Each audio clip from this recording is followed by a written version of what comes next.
Hello students, তোমাদের সকলকে স্বাগত। আজকে তোমাদের ক্লাস 9-এর রায় ও মার্টিন প্রশ্ন বিচিত্রার ভৌত বিজ্ঞানের মডেল সেট 12 করে দেখাবো। তো চলো শুরু করা যাক। তার আগে বলে দিই, তোমরা যদি চ্যানেলে নতুন হয়ে থাকো তাহলে চ্যানেলটিকে অবশ্যই সাবস্ক্রাইব করে দিবে। প্রথমে দেখে নিই গ্রুপ এ।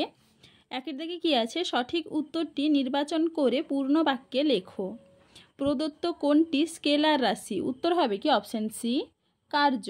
পরের প্রশ্নে কি আছে, যে রাশির একক দুটি মৌলিক একক দ্বারা গঠিত তা হলো অপশন বি, ত্বরণ। পরের প্রশ্নে কি আছে, সাধারণ তুলাযন্ত্রের সাহায্যে যা মাপা হয় তা হলো অপশন ডি, ভর। পরের প্রশ্নে কি আছে, দুটি পরমাণুর ভর সংখ্যা সমান নয় অথচ পরমাণু ক্রমাঙ্ক সমান হলে তাদের বলে অপশন বি, আইসোটোপ। পরের প্রশ্নে কি আছে, কোনো পরমাণুর যোজ্যতা কক্ষে সর্বোচ্চ কতগুলি ইলেকট্রন থাকতে পারে? উত্তর হবে কি অপশন ডি, 8টি। পরের প্রশ্নে কি আছে, প্রদত্ত কোনটি তেজস্ক্রিয় আইসোটোপ? উত্তর হবে কি অপশন সি। পরের প্রশ্নে কি আছে, প্রদত্ত চিত্রে একটি বস্তুর বেগ সময় লেখচিত্র দেখানো হয়েছে। বস্তুর দ্বারা 5 সেকেন্ড সময়ে সরণের মান কত হবে? উত্তর হবে কি অপশন এ, 50 মিটার।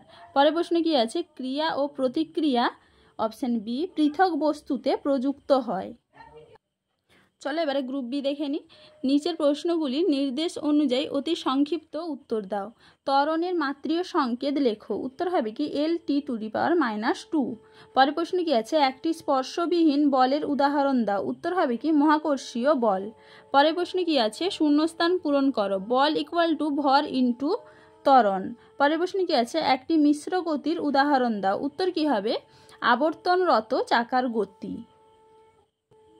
চলো এবারে পরের প্রশ্ন দেখে নিই। 27, 13 AL চিহ্নে 13 ও 27 দ্বারা কি কি প্রকাশ করা হয়? দেখে নাও তোমরা উত্তরটা।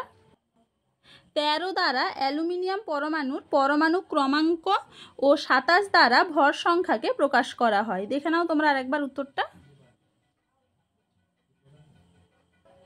চলো এবারে পরের প্রশ্ন কি আছে, 19(9F) পরমাণুতে মোট আধানগ্রস্ত কণা কয়টি? উত্তর হবে কি 18টি। পরের প্রশ্ন কি আছে, 4 ডিগ্রি সেলসিয়াস উষ্ণতায় 1 লিটার জলের ভর কত? উত্তর হবে কি 1 কেজি।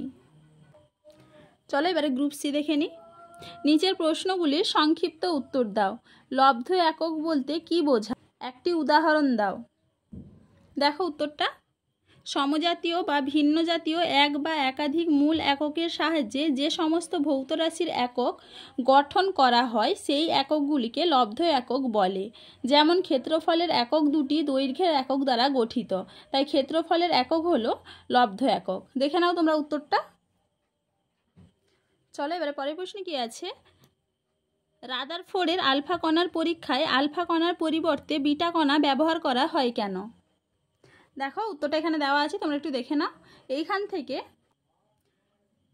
এইটুকু লিখবে, দেখে নাও একটু।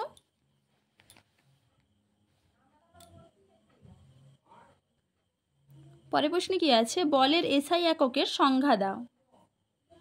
দেখে নাও উত্তরটা। বলের এসআই একক হচ্ছে নিউটন। নিউটনের সংজ্ঞা কি, 1 কিগ্রা ভরের বস্তুর ওপর ক্রিয়া করে যে বল 1 মিটার/সেকেন্ড² ত্বরণ সৃষ্টি করে তাকে 1 নিউটন বলে। দেখে নাও একটু। চলো এবারে পরের প্রশ্নে কি আছে, রোলার টানা ও ঠেলার মধ্যে কোনটি সুবিধাজনক? উত্তর হবে কি রোলার টানা। পরের প্রশ্নে কি আছে, বস্তুর দ্বারা অতিক্রান্ত দূরত্ব ও সরণের মধ্যে দুটি পার্থক্য লেখো। দেখে নাও অতিক্রান্ত দূরত্ব ও সরণের মধ্যে পার্থক্য। অবশ্যই তোমরা এখানে বিষয়গুলো উল্লেখ করবে। দেখে নাও একটু। চলো এবারে পরের প্রশ্নে কি আছে, উদাহরণ দাও কোনো বস্তুর ত্বরণ ছাড়া বেগ এবং কোনো বস্তুর বেগ ছাড়া ত্বরণ। দেখে নাও একটু।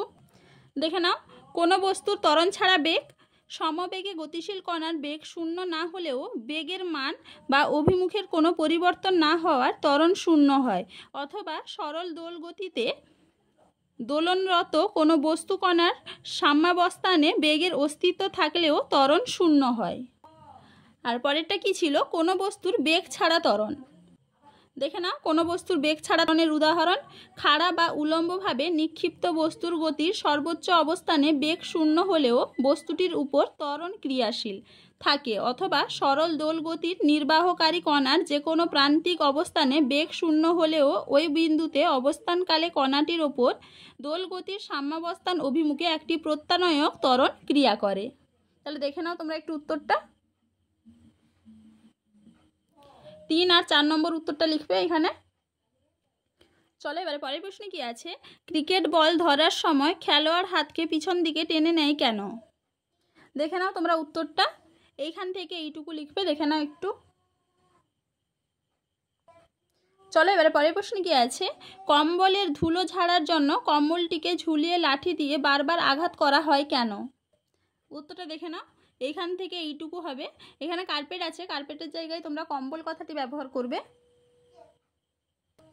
চলো এবারে পরের প্রশ্ন কি আছে, ক্যাথোড রশ্মির দুটি বৈশিষ্ট্য লেখো।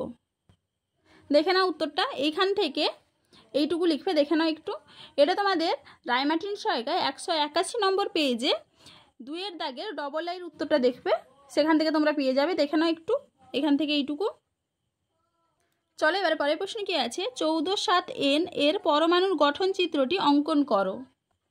দেখে নাও পরমাণুর গঠন চিত্র। চলো এবারে গ্রুপ ডি দেখে নি। নিচের প্রশ্নগুলির উত্তর দাও। রাদারফোর্ডের পরমাণু মডেলের স্বীকার্যগুলি লেখো। দেখে নাও রাদারফোর্ডের পরমাণু মডেলের স্বীকার্য। এইখান থেকে তোমরা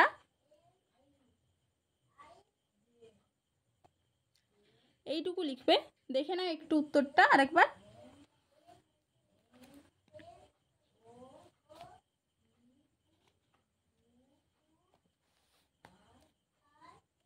চলো এবারে পরের প্রশ্ন কি আছে, আয়তন মাপক চোঙ ও স্টপ ওয়াচের সাহায্যে কল থেকে জল পড়ার হার কিভাবে নির্ণয় করবে? দেখে নাও উত্তরটা। উত্তরটা তোমরা এইখান থেকে এইটুকু লিখবে। দেখে নাও একটু।